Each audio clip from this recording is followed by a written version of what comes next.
दृढ़ रहना है बहुत ज़रूरी। एक प्रेरणादायक कहानी। अजय पिछले 4-5 सालों से अपने शहर में होने वाली मैराथन में हिस्सा लेता था, लेकिन कभी भी उसने रेस पूरी नहीं की थी।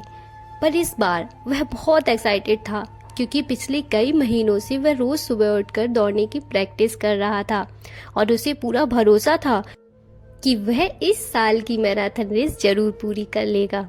देखते देखते मैराथन का दिन भी आ गया और धाई की आवाज के साथ रेस शुरू हुई। बाकी धावकों की तरह अजय ने भी दौड़ना शुरू किया। वह जोश से भरा हुआ था और बड़े अच्छे ढंग से दौड़ रहा था, लेकिन आधी रेस पूरी करने के बाद अजय बिल्कुल थक गया और उसके जी में आया कि बस अब वही बैठ जाए। वह ऐसा सोच ही रहा था कि तभी उसने खुद को ललकारा, रुको मत अजय, आगे बढ़ते रहो। अगर तुम दौड़ नहीं सकते तो कम से कम जॉग करते हुए तो आगे बढ़ सकते हो, आगे बढ़ो। और अजय पहले की अपेक्षा धीमी गति से आगे बढ़ने लगा। कुछ किलोमीटर इसी तरह दौड़ने के बाद अजय को लगा कि उसके पैर अब और आगे नहीं बढ़ सकते। वह लड़खड़ाने लगा। अजय के अंदर विचार आया, अब बस और नहीं बढ़ सकता। लेकिन एक बार फिर अजय ने खुद को समझाया, रुको मत अजय, अगर तुम जॉग नहीं कर सकते तो क्या, कम से कम तुम चल तो सकते हो, चलते रहो। अजय अब जॉग करने की वजह धीरे धीरे लक्ष्य की ओर बढ़ने लगा। बहुत से धावक अजय से आगे निकल चुके थे और जो पीछे थे वे भी अब आसानी से उसे पार कर रहे थे। अजय उन्हें आगे जाने देने के अलावा कुछ नहीं कर सकता था।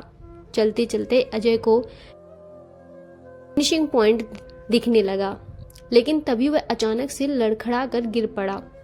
उसके बाएं पैर की नसें खिंच गई थीं। अब कुछ भी हो जाए, मैं आगे नहीं बढ़ सकता, जमीन पर पड़े पड़े अजय के मन में ख्याल आया। लेकिन अगले पल ही वह जोर से चीखा, नहीं, आज चाहे जो हो जाए मैं ये रेस पूरी करके रहूंगा। ये मेरी जिद है। माना मैं चल नहीं सकता, लेकिन लड़खड़ाते लड़खड़ाते ही सही इस रेस को पूरा जरूर करूंगा।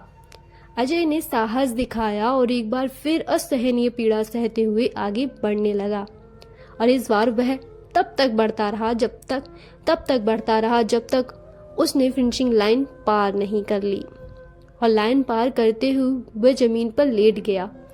उसकी आंखों से आंसू बह रहे थे। अजय ने रेस पूरी कर ली थी। उसके चेहरे पर इतनी खुशी और मन में इतनी संतुष्टि कभी नहीं आई थी।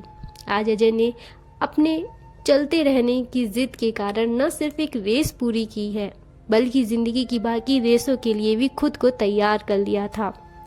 दोस्तों, चलते रहने की जिद हमें किसी भी मंजिल तक पहुंचा सकती है। बाधाओं के आने पर हार मत मानिए।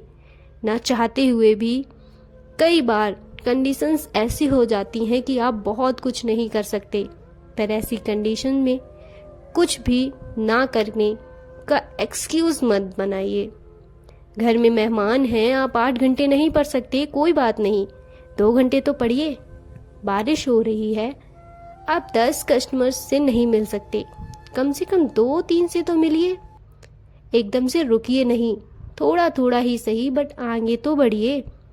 और जब आप ऐसा करेंगे तो अजय की तरह आप भी अपनी जिंदगी की रेस जरूर पूरी कर पाएंगे और अपने अंदर उस खुशी, उस संतुष्टि को महसूस कर पाएंगे जो सिर्फ चलते रहने की जिद से आती है। Thank you.